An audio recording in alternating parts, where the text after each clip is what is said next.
بسم اللہ الرحمن الرحیم، لاکھوں کروڑوں درود و سلام رحمت للعالمین صلی اللہ علیہ وسلم اور ان کی آل اولاد پر۔ السلام علیکم ناظرین، جمعہ مبارک ہو۔ آج کل پاکستان کے نوجوانوں میں چاہے وہ اسٹوڈنٹس ہیں، چاہے وہ پروفیشنل ہیں، چاہے وہ بیچلر ہو یا میرڈ ہو، جو کہ پاکستان کے 65% ٹوٹل پاپولیشن کا نوجوانوں پر مشتمل ہے، ان میں نیگیٹیوٹی بہت زیادہ آ چکی ہے۔ ان نیگیٹیوٹی کے کیا محرکات ہیں؟ سب سے پہلے جو ہمارے سوشل ٹرینڈز ہیں، یہ سب سے نمبر 1 اس کا وجہ ہے۔ سوشل ٹرینڈز میں کیا آتا ہے؟ موبائل فون آلریڈی تو ہے، اس میں جو سوشل ایپس ہیں ہماری پاکستان میں ڈیفرنٹ کنٹریز نے جو سوشل ایپس متعارف کرائی ہیں، پہلے نمبر پر ہے فیس بک۔ تو فیس بک آپ ابھی 3 سال کا بچہ ہے نا، جو میرے اپنی فیملی میں وہ فیس بک استعمال کر رہا ہوتا ہے، میں لوگوں کی بات نہیں کروں گا۔ اور اس کے علاوہ واٹس ایپ ہے، وہ کمیونیکیشن کے لیے انفرادی طور پر انڈیویجول سطح پر ہے، لیکن جو فیس بک ہے وہ ایک اجتماعی سطح پر ہے۔ تو اس کے لیے جب اس فیس بک استعمال کرتے ہیں، پکچر اپلوڈ کرتے ہیں، اگر فار ایگزامپل کی بھی کوئی لڑکے یا لڑکیاں کبھی گئے ہیں باہر اسکولز، یونیورسٹیز، کیفے میں، ہوٹلز میں، ریسٹورنٹ میں، پکنک پارک وغیرہ میں، تو ہر چیز کی اپڈیٹ کرنے کے لیے اپنے دوستوں کو وہ پکچر وغیرہ لے کر اپلوڈ کرتے ہیں۔ تو ٹھیک ہے، لیکن یہ جب فیس بک پر کھولتے ہیں، گھنٹہ گھنٹہ چیٹنگ ہوتی ہے یا نیوز فیڈ میں دیکھتے ہیں، یعنی کہ ڈپریشن کا ایک باعث بنتا ہے۔ جو ہمارے یہ فیس بک ہے، اس میں ٹائم ویسٹیج ہے، بندے کو لیزی اور سلگش کرتا ہے، بندے کو نان پریکٹیکل کی طرف لے کر جاتا ہے، بندے کو زیادہ ہی یہ کہ تھیوریٹیکل اور خیالوں کی دنیا میں فیس بک لے جاتی ہے، انسٹاگرام لے جاتی ہے۔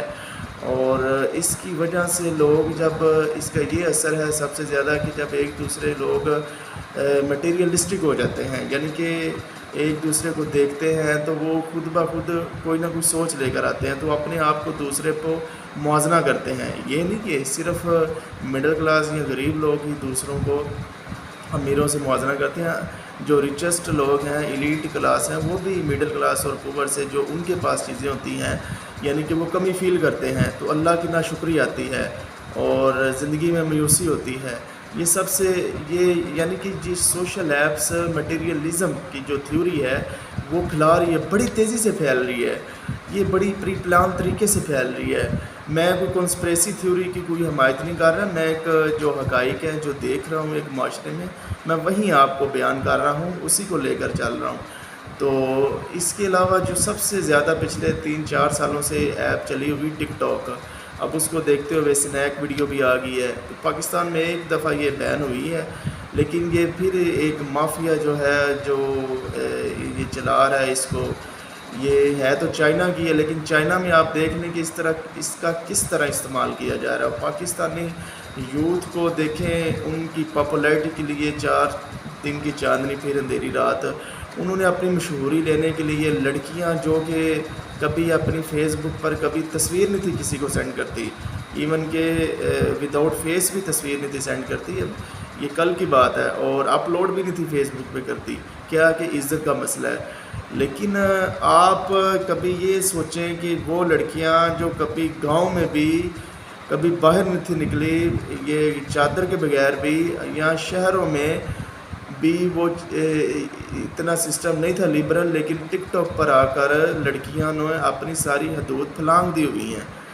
اور معاشرے میں جو میں ایک چیز ڈسکس کروں گا، مذہبی طور پر میں نہیں کرنے جا رہا، کیونکہ مذہبی طور پر ہر مسلمان کو پتہ ہے کہ یہ غلط ہے، یہ صحیح ہے۔ میں ایک نیچرلی طور پر اور معاشرتی سماجی طور پر آپ کو کہوں گا کہ یہ چیزیں کس طرح ہمیں شریعت کیے جا رہی ہیں اور اس کا کیا نقصان ہمیں ہو رہا ہے۔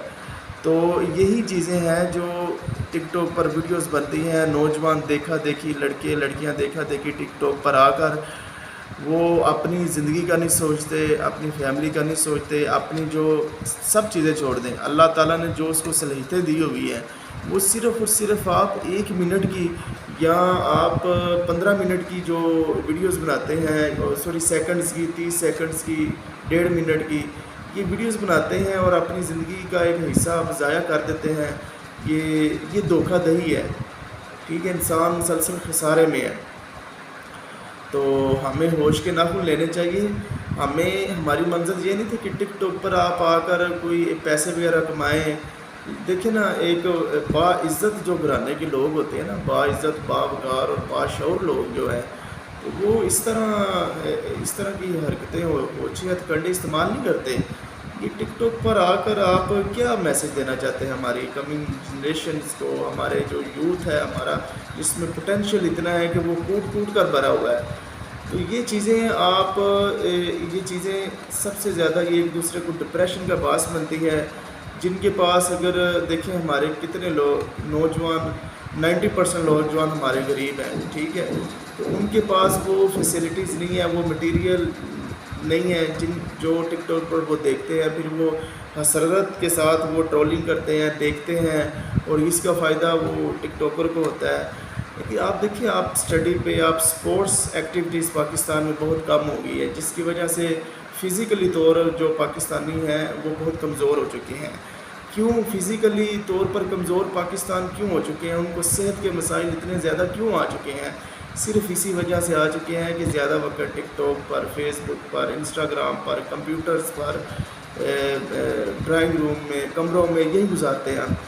چلنا پھرنا یہ ہماری زندگی کا ایک کوئی شاذ و نادر ہی حصہ رہ گیا ہوگا. تو یہ چیزیں جب آپ ایک چیز پر, ایک جگہ پر ہوتے ہیں, تو آپ فزیکل ایکٹیویٹیز نہیں کرتے, تو آپ میں بیماریاں پھیلتی ہیں. اب پاکستان میں آپ دیکھ لیں, لاہور میں یا کراچی میں ہر دوسرے بندے کو فیور ہو رہا ہے. تو ڈینگی کے دیکھنے اثرات کتنے ہیں, جوڑوں کا ہر کسی کو درد ہے. نوجوان یہ برگر اور شورما کھانے والے لڑکیاں اور لڑکیاں ہیں, ان میں اتنی طاقت نہیں ہوتی کہ تھوڑا سا بھی یہ کچھ ان میں امیونٹی سسٹم ہو, یہ برداشت کر سکیں, یہ جنگ لڑ سکے جو بیماریوں جراثیم کے خلاف ہیں. تو ایک تو ہماری خوراک بھی وہ ساری آرٹیفیشل ہو گئی ہے. ہم سارا ڈپینڈنٹ جو ویسٹرن فوڈ پر کرتے ہیں, جن میں طاقت نہیں ہوتی. وہ بچے آج کل ہوتے ہیں پیدا, تو وہ ایک آرٹیفیشل جو میڈیسن, انگلش میڈیسن, یہ پاؤڈر جو ملک ہوتا ہے, یہ اس پر لگا دیتے ہیں. تو جب تک وہ پیتا رہتا ہے تب تک وہ تھوڑا سا اس کو وہ موٹا تازہ لگتا رہتا ہے. جیسے ہی وہ چھوڑ دیتا ہے تو وہ ویسے پتلا ہو جاتا ہے. یہ اس کی بچوں کی صحت کا ہے. تو بڑوں کا جو نوجوان ہے, جو یہ فاسٹ فوڈ اور ویسٹرن فوڈ کے دل دادا ہیں, یہ جگر کی جو بیماریاں ہیں سب سے زیادہ, اور معدے کی بیماریاں ہیں, یہ سب سے زیادہ پھیلی فاسٹ فوڈ اور ویسٹرن فوڈ کی وجہ سے رہی ہیں. اگر آپ نے یہ کرنا بھی ہے, میں بھی کرتا ہوں, میں بھی برگر شورما کھاتا ہوں, پیزا کھاتا ہوں, لیکن اس کا یہ الٹرنیٹیو, اس کی کمپنسیشن کر دیتے ہیں ہم بعد میں. ٹھیک ہے, تو یہ چیز ہے کہ اگر آپ نے یہ کرنا ہی ہے تو آپ اس کا کوئی ان کا کاؤنٹر بھی لائیں, کمپنسیشن بھی کریں. تو یہ چیز ہمارے معاشرے میں ڈپریشن اور ہم بے راہ روی, ہمیں پتہ ہی نہیں ہے کہ ہم نے کرنا کیا ہے. نوجوانوں کو اتنا ڈائریکشن ہی نہیں ہے, ان کی اپنی سوچ, اپنے کاموں میں ان کی کبھی اتنی سوچ کام ہی نہیں کی کہ ہم نے یہ جو کر رہے ہیں یہ غلط ہے, یہ صحیح ہے, یہ ہم کو کل کس طرف لے جاتا ہے. آج میں دیکھ رہا ہوں کہ جیسے ہی بندہ 40+ ہو رہا ہے نا, تو 40 سال سے زیادہ ہوتا ہے, تو اس کو گھٹنوں کی, ٹانگوں کی, کمر, کندھوں کی, پٹھوں کی دردیں اٹھنا شروع ہو جاتی ہیں. یعنی کہ وہ ختم ہو جاتا ہے. پھر دوائی دوروں پہ ساری زندگی گزارتا ہے. وہ آنے والے جتنے بھی 10-20 سال 30 سال ہو, یعنی کہ زندگی وہ ہے جو آپ کی دوائی دارو کے بغیر ہو, آپ کی نیچرل لائف ہو. تو نیچرل لائف کے لیے آپ کو نیچرل ایکٹیویٹیز اور نیچرل ڈائٹ کی ضرورت ہوتی ہے. تو یہ چیزیں جب آپ کریں گے تو آپ ہیلتھی رہیں گے, اور آپ ڈپریشن سے اور آپ نیگیٹیوٹی سے بھی محفوظ رہیں گے. تو ایک دوسرا یہ ہے کہ آپ اور دوسری وجہ یہ ہے کہ ہم ایک دوسرے کو اپنا اور دوسروں کے ایک دوسرے سے موازنہ کرتے ہیں. چاہے وہ سماجی لائف کا ہو, پروفیشنل لائف کا ہو, سوشل سٹیٹس کا ہو, اکنامک سٹیٹس کا ہو, ہم ایک دوسرے سے موازنہ کرنا چھوڑ دیں. اللہ تعالیٰ نے ہر انسان کو اس کی جگہ بہت ہی بیسٹ پیدا کیا ہے. اگر آپ ایک دوسرے موازنہ کریں کہ اللہ تعالیٰ کے یہ ناشکری ہے, اور یہ احکامات کی میرے خیال سے کسی حد تک شاید خلاف ورزی بھی ہو کہ ہم جو ناشکری کرتے ہیں, ایک دوسرے موازنہ کرتے ہیں. اللہ کا شکر ادا کرنا چاہیے. آپ جس جگہ اللہ نے پیدا کیا ہے, جو کام آپ کر رہے ہیں, وہ اللہ تعالیٰ نے آپ کو یہ بیسٹ رکھا ہوا ہے. آپ شکر بجا لائیں, اور کبھی بھی آپ مٹیریلسٹک اپروچ مت اپنائیں. دیکھیں اگر آپ میں ایک اسپرچولیزم ہے، ایک ویژن ہے، اگر آپ میں اچھائی اور برائی کا پہچان ہے آپ کو، اور ایک آپ آخرت کی دنیا کو مد نظر رکھ کر آپ اپنے فیصلے یا زندگی گزارنے کے قائل ہیں، تو دیکھیے مٹیریل یا دولت یا یہ فیسلٹیز ہے، یہ آنے جانے کی بات ہوتی ہے. ٹھیک ہے، یہ ضرورتیں صرف ہوتی ہیں، یہ کوئی بقا نہیں ہے، یہ کوئی حاصل نہیں ہے دنیا کا. ضرورتیں ہیں صرف، اگر مل بھی جائیں ضرورت پھر بھی پوری ہو جاتی ہے، نہ بھی ملے پھر ضرورت پھر بھی پوری ہو جاتی ہے. ایک بادشاہ بھی زندگی گزار رہا ہے، ایک فقیر بھی زندگی گزار رہا ہے. صرف اور صرف مسئلہ ہے ہماری اندرونی خواہشات کا. تو انسان کی جو اندرونی خواہشات ہوتی ہیں وہ صرف کبھی بھی نہیں بھرتی. انسان بالکل ناشکر ہے. یقین کریں اس سے یہی ہونا چاہیے کہ یار وہ باعزت زندگی گزار سکے، اس کو محتاجی نہ کسی کی ہو. ٹھیک ہے، کوئی مہمان آئے اس کو کسی سے مانگنا نہ پڑے، اپنا وہ بیوی بچوں کی ضرورت پوری کر سکے. ٹھیک ہے، اپنے رشتہ داروں کی، بہن بھائیوں کی، والدین کی، اتنا ہو. لیکن اگر زیادہ ہی ہو جائے تو پھر دیکھیں اتنا آپ لمٹ خواہش کریں، لیکن اس کو جائز طریقے سے پوری کریں. اگر آپ جائز طریقے سے نہیں پوری کر سکیں پھر یہ اللہ کا قدرت سمجھ لیں اور اپنی قسمت کا فیصلہ سمجھ لیں، اسی میں اللہ کی بہتری سمجھ لیں. ٹھیک ہے، یہ تو دنیا ایک مسافر خانہ ہے، اور اگر کسی نے اس کو پرماننٹ جان لیا. دیکھیں میں جو قرآن مجید ہم بچپن میں پڑھتے رہے ہیں نا، وہ ہم ترجمے کے ساتھ نہیں پڑھتے رہے. ہمیں کبھی بھی مولوی جو ہے نا ترجمے کی طرف نہیں کبھی لاتا. ٹھیک ہے، وہ خطبے میں فرقہ وارانہ نفرت پھیلاتا ہے، شیعہ سنی کے خلاف، وہابی دیوبند، ہمیں ان مسئلوں میں اس نے پھنسایا ہوا ہے. جو اسلام کی اصل روح ہے، اسلام کی اصل جو پہچان ہے، ہمیں قرآن ترجمے کے ساتھ جب آپ پڑھیں گے نا، میں اب ڈیلی تو نہیں پڑھتا، کبھی کبھی جب پڑھتا ہوں ترجمے کے ساتھ، تو وہ چیزیں ہمیں پتہ چلتی ہیں کہ جو ہمیں پچھلے 25-26 سالوں میں پتہ ہی نہیں چلی. ٹھیک ہے، تو اللہ تعالیٰ کے انسان قریب ہوتا ہے، اس کو دنیا کی حقیقت سمجھ آتی ہے. بالکل یہ اتنا مشکل نہیں ہے قرآن کو سمجھنا. ترجمے کے ساتھ آپ اردو پڑھیں.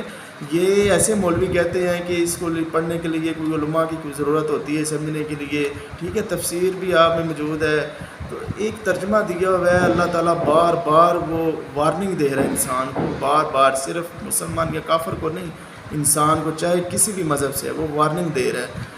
تو ہمیں یہ چیز ترجمے کے ساتھ ضرور پڑھنی چاہیے، تاکہ ہمیں جو ہمارے آج کل مایوسی ہے، نیگیٹیوٹی ہے، ڈپریشن ہے، اس سے نکلنے کے لیے صرف اور صرف قرآن کو ترجمے کے ساتھ پڑھنا، ثواب کے لیے نہیں، آپ اپنی لائف کے لیے پڑھیں. ٹھیک ہے، یہ کمپلیٹ کوڈ آف لائف ہے. اگر آپ اس چیز کو پڑھیں گے، آپ گھر بیٹھے پوری دنیا کے بادشاہ ہیں. اگر آپ اس چیز کو علم نہیں حاصل کریں گے، یہ والا علم قرآن کا، تو آپ بادشاہ ہو کر بھی ایک غریب اور ایک فقیر ہیں. ٹھیک ہے، تو یہ چیز ہے کہ کچھ لوگ غریب ہو کر بھی امیر ہوتے ہیں اور کچھ امیر ہو کر بھی غریب ہوتے ہیں. تو یہ اللہ تعالیٰ کی جو دنیا ہے، جو جیسی دکھتی ہے نا، جو انسان جیسے دکھتے ہیں وہ ویسے ہوتے نہیں ہیں. کسی کے پاس دولت ہے تو وہ بہت ہی غریب ہے، لیکن اس کے پاس دوسری چیزیں نہیں ہیں، اس کے پاس لائف نہیں ہے. اگر کسی کوئی غریب ہے لیکن اس کی لائف فل آف انتھوسیزم ہے، فل آف تھرلز ہے، اس کے پاس معرفت ہے، اس کے پاس ایک بصیرت ہے، وہ خوش ہے، وہ اس کا کنیکشن مضبوط ہے، تو وہ اسٹرانگ ہے، پوری دنیا کا سب سے اسٹرانگ اور خوش نصیب انسان ہے. تو مجھے امید کرتا ہوں تمام نوجوان اور سب عوام میرے اس میسج کو محسوس کرے گی، اور شیئر کریں، لائک کریں، میرے چینلز کو بھی سبسکرائب کریں. مجھے اجازت دیں، اللہ نگہبان.